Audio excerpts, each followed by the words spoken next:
Really? As soon as I hit the record button? You're just gonna hang out here the whole time? You are very sweet.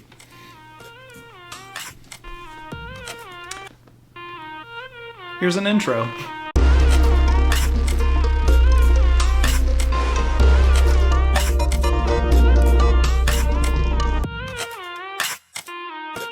Hi, Internet. My name is Jeff, and I'm a pastor, and my cat is still here. This is Sibelius. You wanna say hi to the people? He doesn't like being held. Whoa. Okay. Really doesn't like being held. Not today.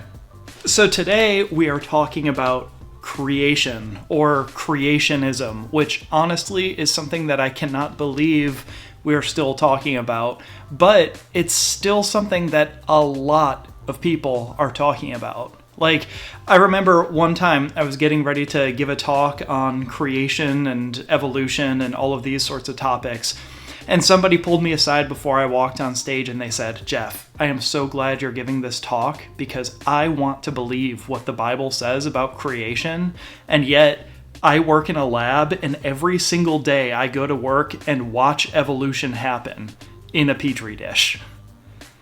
Right? So there's this internal struggle that some people have because they feel like they really have to believe in a literal 6-day creation if they're going to be a good Christian or believe the Bible or take it seriously.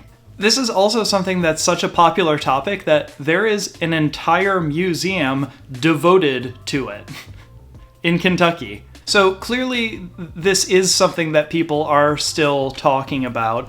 But before we go any further with this entire thing, I want to actually encourage you to read the creation narrative as it is in Genesis. So hit pause and read Genesis chapter 1 verse 1 through chapter 2 verse 3. It's the very first chapter in the Bible, so it should be pretty easy to find. Anyway, hit pause. We'll be right back. Oh, hi. Welcome back. So I want to point out just a couple of things about this passage. One is that there seems to be a sort of rhythm to it, almost like there's a chorus to it. There's a lot of repetition. So it says, God said, and it was so. God said, and it was so. And then each sort of verse ends with a refrain of, and there was evening, and there was morning the first day. And there was evening, and there was morning the second day. God said, and it was so. And there was evening, and there was morning another day. See, there are a lot of things to indicate that what we have in Genesis 1 with its repetition, its cadence, its chorus, its call and response, what we have in Genesis 1 is a poem. It's a poem. And so if it's a poem, it's not meant to be taken literally, right? Because poems aren't meant to be taken literally. Now, you might be saying to yourself, whoa, why are you trying to say that Genesis 1 is just a poem? To which I would say, I would never say that something is just a poem, because poems are important. Poems are powerful, right? Think about it this way. How many times has a science textbook changed your life?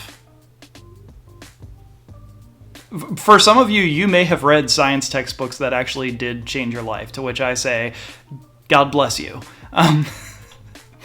Wasn't my strong suit when I was being educated, but you know, there are some people who read these sorts of things and it really gets them going, and it actually does change their life. But how many science textbooks have changed your life? And then think about this one. How many times has a poem or a song changed your life? Or changed the way that you thought about something, changed the way you thought about a particular relationship? See, I wouldn't say that something is just a poem, or Genesis 1 is just a poem, as though I'm trying to dismiss it. I'm trying to say it's a poem, and poems are powerful. But the other thing about poems is that they're not meant to be taken literally.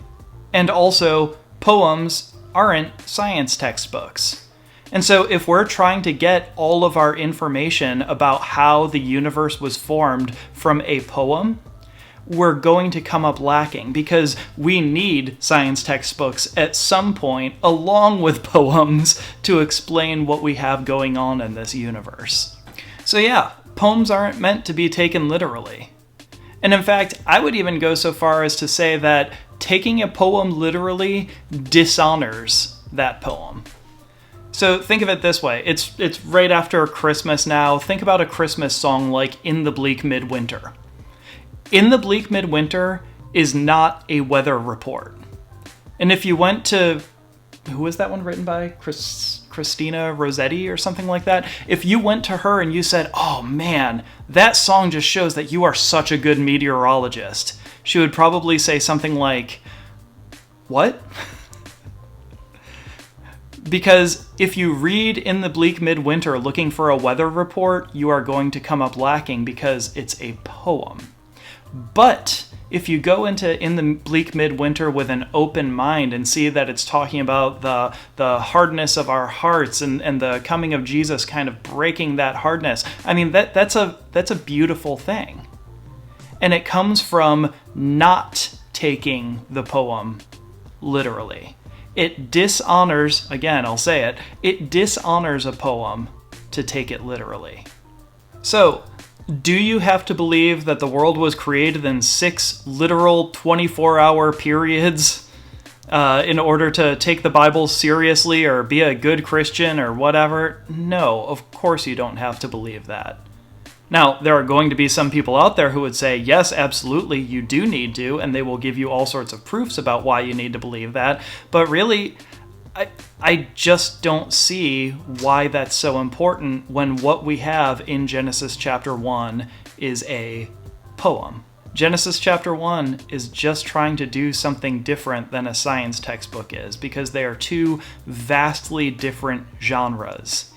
Ancient poetry and modern science, they have a lot to say to each other. They have a lot to communicate to each other. They're two ways of talking about the same thing sometimes, but they have two very, very different tasks that they're trying to accomplish. So take them seriously as they are. Take them seriously according to what genre they are.